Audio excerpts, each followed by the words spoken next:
Today we're going to be talking about DNA and its role in heredity. And in particular, we're going to focus on experiments that showed that DNA was the genetic material. And then we'll talk a little bit about some of the important research that revealed the actual structure of DNA. And then we'll review briefly what that structure is. In the second half of chapter 13, which will be a separate lecture, we'll talk about how DNA is replicated and how some errors in DNA can be repaired. All right, so even as early as the 1920s, researchers knew that chromosomes were likely the key hereditary material that was being passed from generation to generation. And they knew, biochemically speaking, that chromosomes were made out of DNA and protein. So those two molecules were really the key candidates for being the genetic material. Of course, now we know DNA is the genetic material, but at that time it was unclear, and everybody in the biological world really wanted to know, what is the genetic material? How does it work? We have this basic understanding of genetics from Mendel and evolution from Darwin, but we don't even know what the genetic material is or what it looks like. So because chromosomes were made of DNA and protein, those were the two likely candidates. And a lot of scientists thought for sure it was going to be protein. And it sort of makes logical sense, because if you think about it, life on Earth is very diverse, and that would argue that the genetic material, whatever it is, would also have to be very diverse. So then if we think about these two molecules, DNA or protein, well, proteins are made out of 20 different amino acids. So you could get, very, very diverse molecules with these various combinations of 20 different amino acids, whereas DNA was made of just 4 different nucleotides, considerably less potential diversity there. So logically speaking, it made more sense that genetic material would be protein. But somebody had to try to sort this out. And so this experiment that was performed by Frederick Griffith, very famous experiment, he wasn't specifically trying to find the genetic material, but his sort of accidental finding here really led to first indications that DNA was the genetic material. And so Griffith uncovered what's called the transforming principle, and this deals with the ability of bacteria to essentially transform each other into different strains of bacteria. And what he did was he had 2 different strains of this Streptococcus pneumonia bacteria. One that was virulent, meaning if he injected that bacterium into laboratory animals, they died. One that was non-virulent, injects those into the lab animals, they're fine, right? Their immune system can deal with it. He took this a step further and showed that if he took those virulent bacteria that kill the mice, basically boiled the bacteria so that the bacteria is dead, all the proteins are denatured, injects that heat-killed bacteria into the mice, of course they're fine, just being injected with dead bacteria. But then he did this interesting experiment where he took these 2 different things, the living non-virulent bacteria and the dead virulent heat-killed bacteria, mixed them together, and then injected that mixture into mice. And what he found was the mice were dying, even though both of these things by themselves did not kill mice.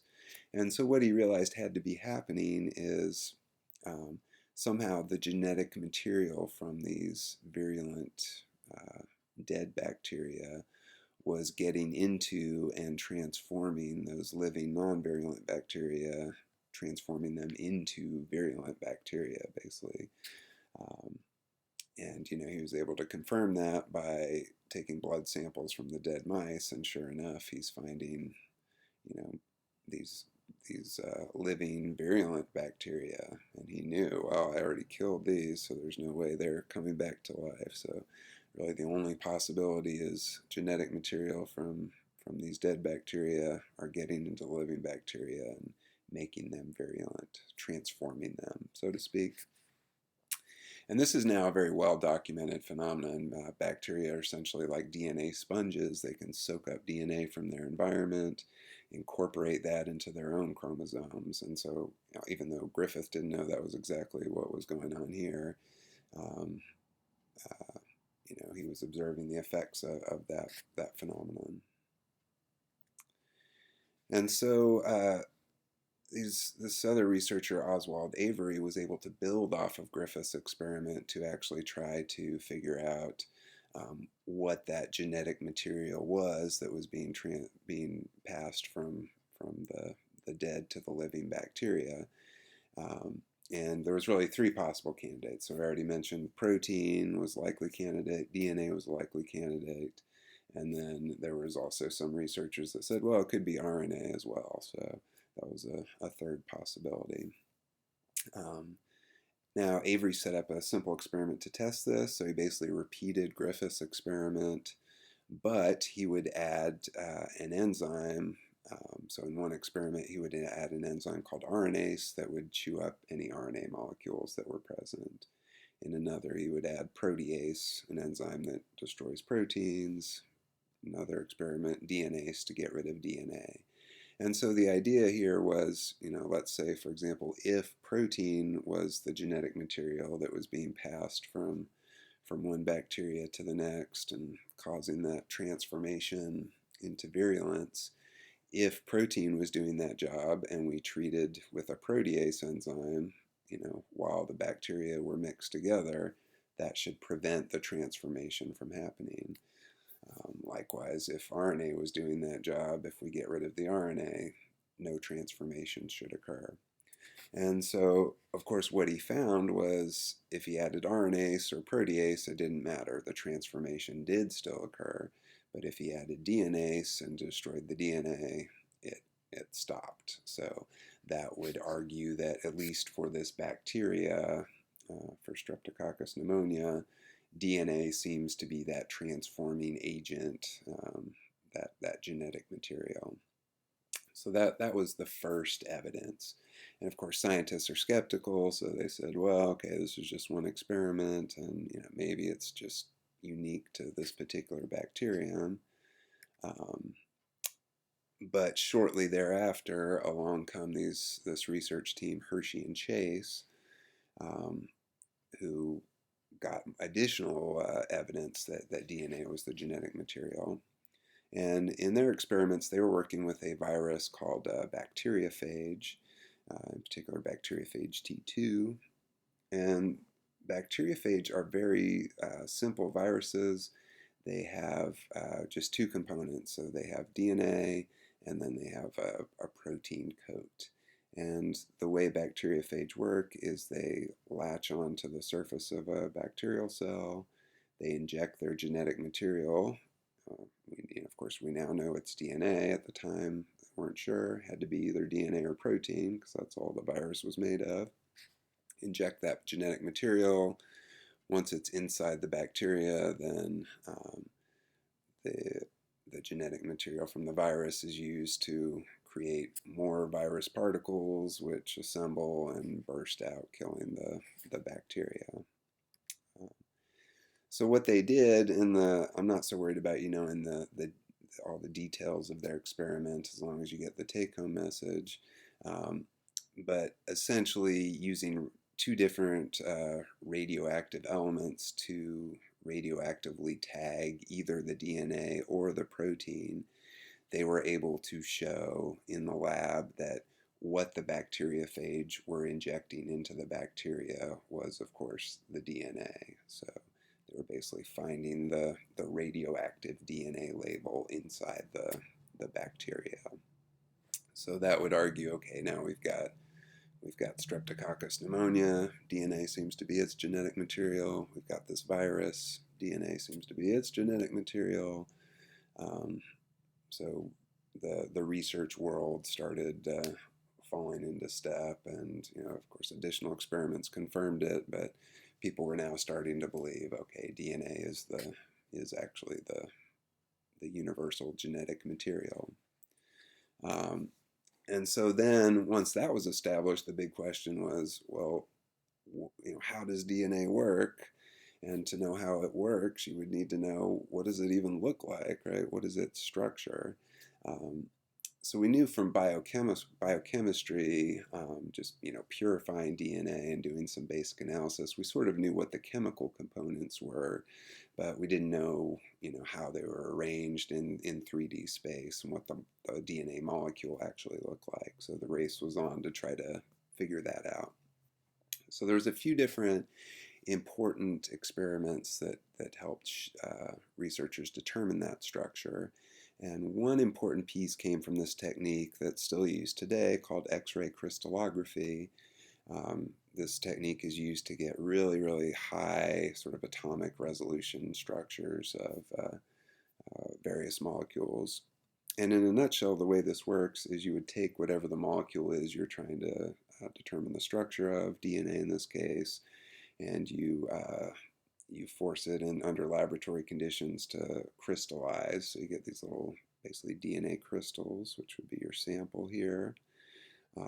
You blast an X-ray through it, just like you would, a medical X-ray, and you collect the scatter pattern of the X-ray passing through that crystal on some film, or it would be digital collection process, but same idea. And based off the pattern you get, that tells you something about the structure of that molecule. And so you can see the image you get when you blast the X-rays through DNA crystals here.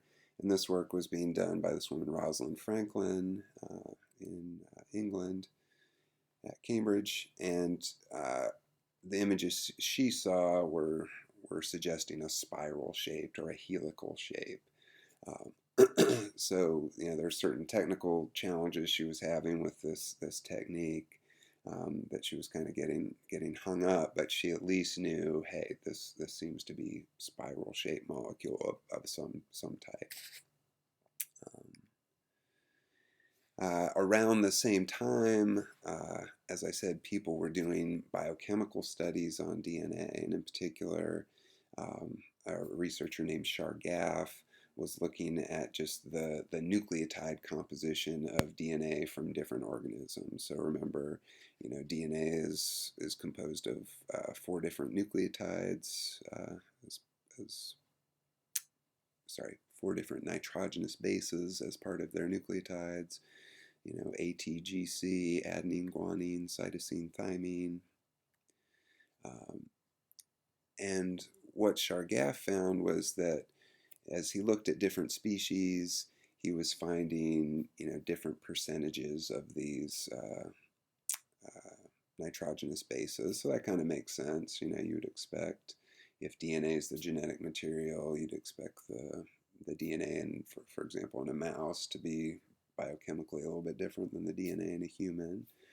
So he was seeing those kinds of differences. But one thing that caught his attention, no matter which organism he was looking at, he always found that the amount of A bases that he found always equaled the amount of T. So A always equaled T, and G always equaled C, no matter where he looked. So this became known as Chargaff's rule. And so also around the same time, we have the famous Watson and Crick, who were at Cambridge with Rosalind Franklin and were actually good friends with her supervisor. So they were aware of her work.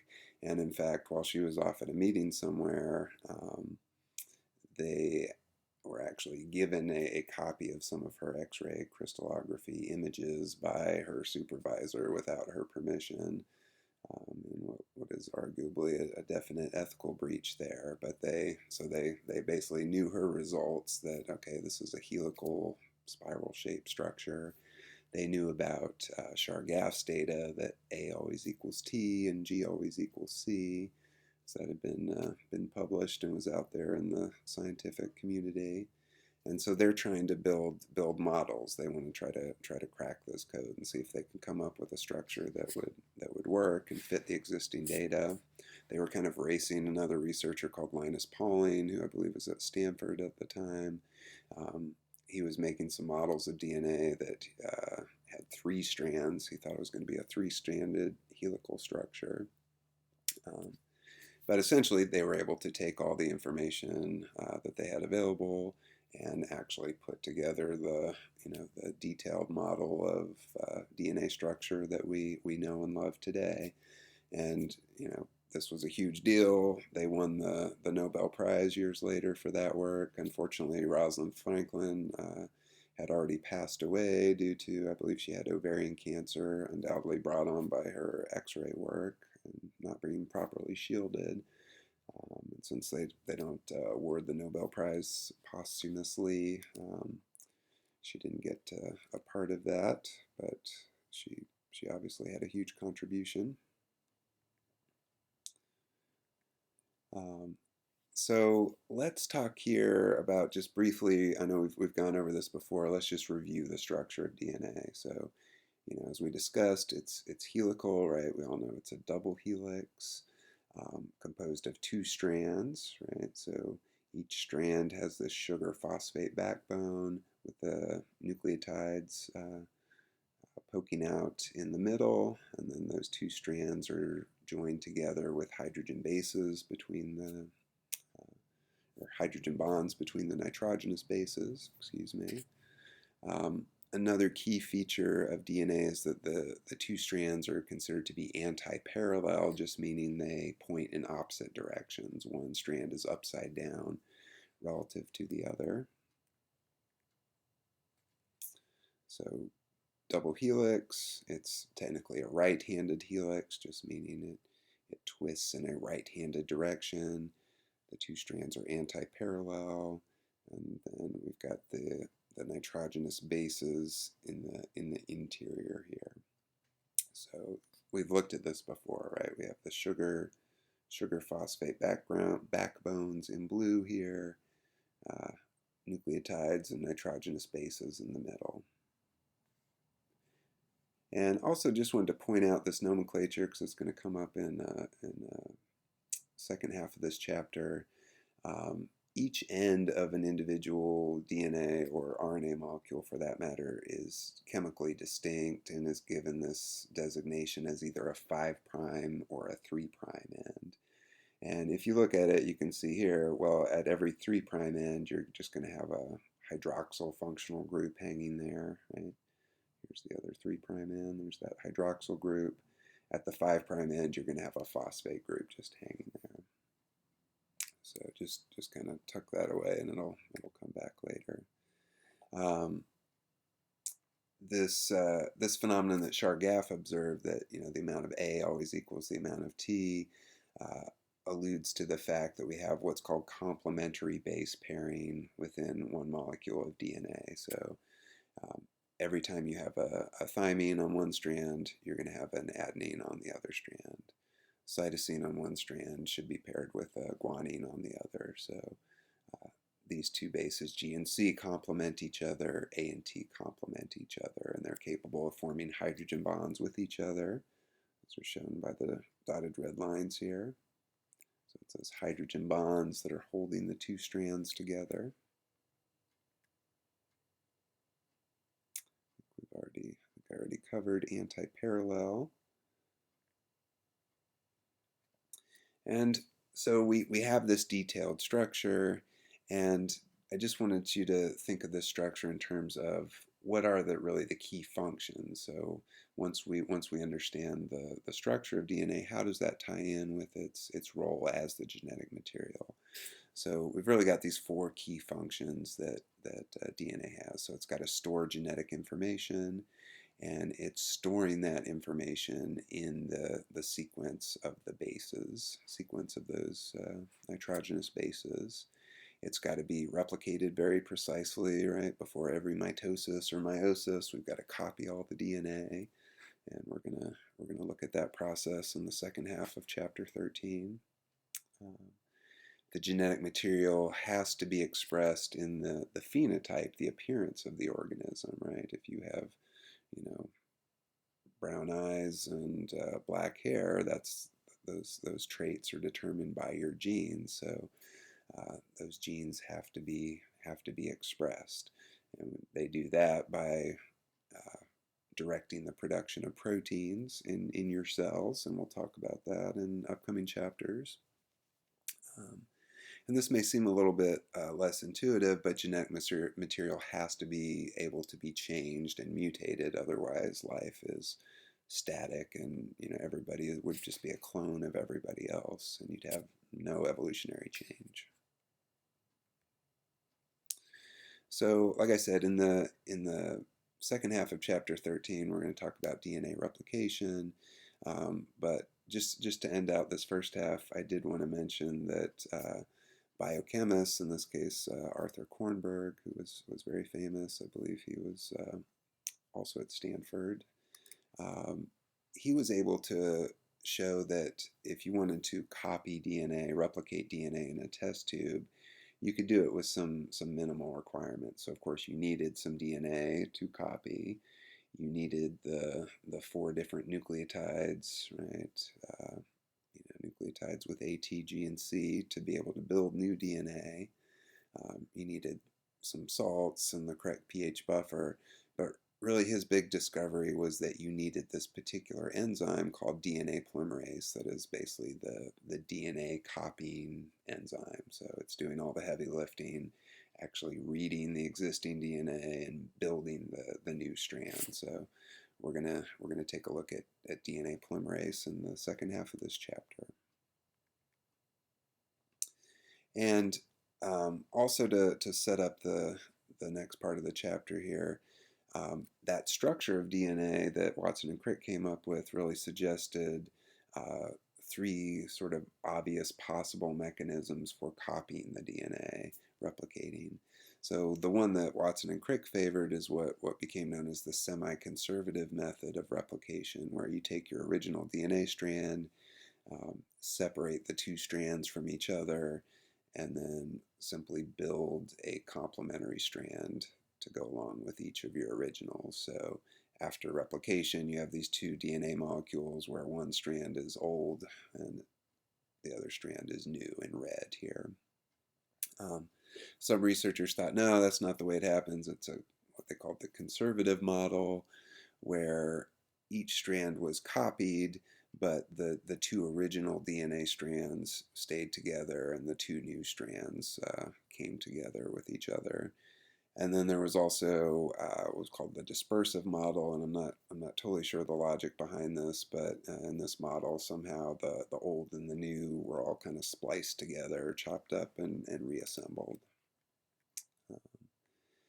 And so these researchers, Messelson and Stahl, I'm not going to go into the details of their experiment, but you can always find more info on YouTube if you're interested.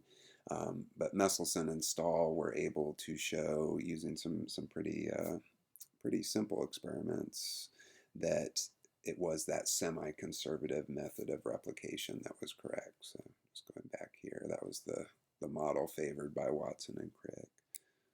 Or separate the original strands and lay down a new complement for each.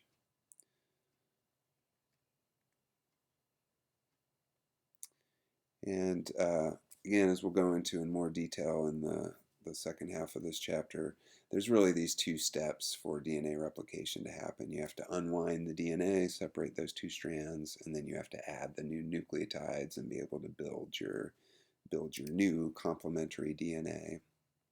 And so just a simple cartoon of what that would look like is, imagine you've separated your 2 strands of DNA, and here's one of those strands in blue, and we're just going to simply build a complementary strand, just one nucleotide at a time. So this DNA polymerase enzyme would just simply move along the original strand called the template, just reading it one nucleotide at a time. So it says, okay, the first nucleotide is an A on the template. That means we need to bring in a nucleotide with a T to pair with it. So it brings it in, right? Hydrogen bonds form.